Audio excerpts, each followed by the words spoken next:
Hey guys, it's Kanika Lal, and I want to talk about something that kind of hit me hard. I read this article last week. It was about a Trump rally, and knowing Trump, his comments, they're annoying to listen to.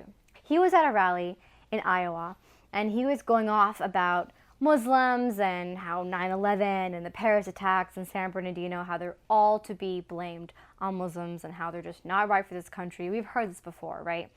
Iowa has become a place where white supremacists are kind of taking over. They're calling everybody with pre-recorded messages saying only white educated men should be running this country, not Muslim people. The American National Super PAC makes this call to support Donald Trump. We don't need Muslims. We need smart, well-educated white people. I am a farmer and white nationalist. Support Donald Trump. So obviously these protesters have put up a sign saying stop hate, to stop all this phobia we have against different religions and different cultures.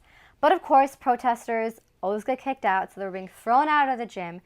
After they were being thrown out, Trump made a comment about one of them, as we think. So one of them, his name was Singh, okay? And he was a Sikh man. He wears a turban. He wore a bright red turban that day. So after he was thrown out, Trump actually commented and saying, he wasn't wearing one of those hats, was he? Was he wearing one of those hats? And then the next day, headlines all over were commenting how Trump was making a racial slur against Singh. Now, I watched the whole video to really see kind of what went down.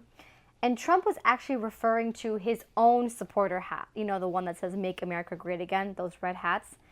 Yet, after kind of thinking about it, knowing Trump too, he was making a comment on both. The fact that Arish was wearing a turban and on his own hats. Plus, when Arish was thrown out, everyone in the freaking gym was yelling, "USA, USA," as if Arish was against the USA. And that just got me wanting to reach out to Arish himself, ask him about the protest, ask him how he felt. I didn't get in touch with him, unfortunately, but who I did speak to were two men. One who's a professor and actually part of a big organization called Sikh Coalition, and another who runs his blog. His name is Nav. It's called Nav Projects 365. So they told me about, you know, their thoughts on this issue, and after me doing a little bit of digging and researching, it's hitting me about how much phobia and stereotypes we have in this country. But who are Sikhs, right? I'm sure you've never really been that affiliated with them, except for when you probably maybe saw those two white guys dancing to some Daler Mehndi music, or maybe you were at a club and heard like Punjabi MC, that Jay-Z song. These are popular pop culture references, but where do they come from? They actually come from the culture of where Sikhs come from. They came from Punjab, which is a state in India, which birthed the religion of Sikhism. And I'm Hindu, but I have a very, very strong relation to Punjabi because I'm also Punjabi. And growing up, what I know about them is what good people they are, honest people they are, and how devoted to their faith they are. You know, they're fifth largest religion in this whole world. Totally isolated from any other religion, by the way. 27 million Sikhs actually live in this whole world. But the reason why they wear a turban and a beard is because it's a symbol of equality. It's just their articles of faith to teach them about being equal to everyone, about always giving, giving, giving. And that wearing that turban every day reminds you of a good human you have to be. So this one religion that cultivates love for itself and for others is getting so much hate. And the hate that I'm talking about, that goes back from 9/11, okay? After 9/11, only a month after, there were 300, probably even more, 300 hate crimes against Sikhs because people confuse them for being terrorists.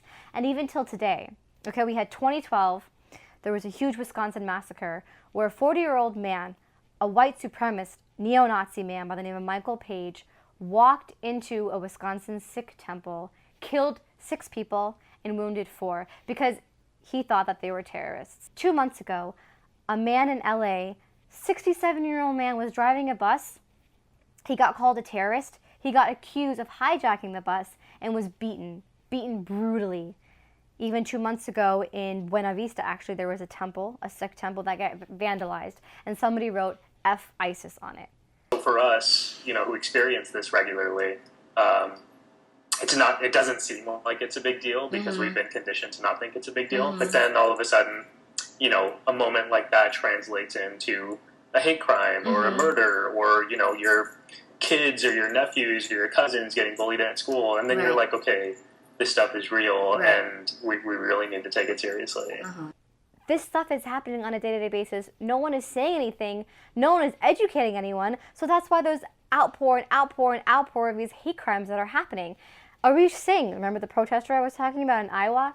He himself said in an interview, though, to the Daily Beast, which is really important to note, that he is Sikh, but if he is called a Muslim, he shouldn't right away disregard that. He shouldn't right away be fearful to even being called a Muslim.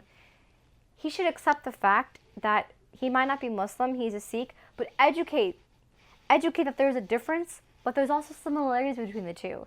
But none of the similarities have anything to do with terrorism here.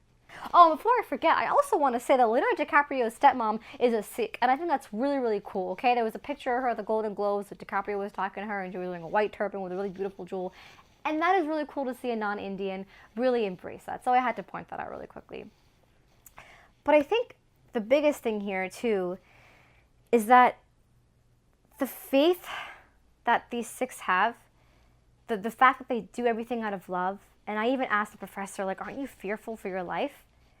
No, he's more just concerned, and he more so just wants to educate. Americans tend to be very illiterate when it comes to other religions and cultures. We just don't teach religions in school. We don't teach about different cultures in school. But that puts us in a really tough position when we become adults, and all of a sudden we have to navigate in a world where there is religion and people are living according to their religions. The lack of religious literacy was something I needed to do, that I felt responsible for helping to educate people about, not just Sikhism, but other religions that are out there. I think what amazes me so much, and what I have so much pride in these Sikhs for, is their amount of pride, right? They can, every single morning, knowing that this society is full of hate and full of stereotypes, they can still wear that turban and keep that beard for pride, for devotion of their faith, because they believe it's strong and it will win over the hatred. That's what I love about it. And the last thing is that I think it's also amazing how America is a melting pot. So on a day-to-day basis, when you see a woman wearing a hijab or a burqa, or you see a man wearing a turban and a beard, don't fear, don't think something's gonna happen or it's based off of bad pretense or intention. You should embrace that difference and just keep learning about it. Learn about it and talk about it. Thank you guys for watching. I will be back next week for some more. It's Kanika Lal, and I'm out.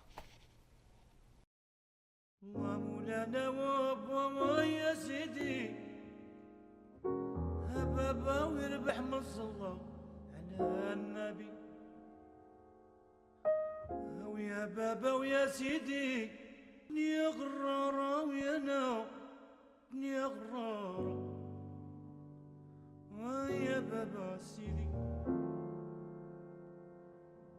بكي والنادي وهي الولي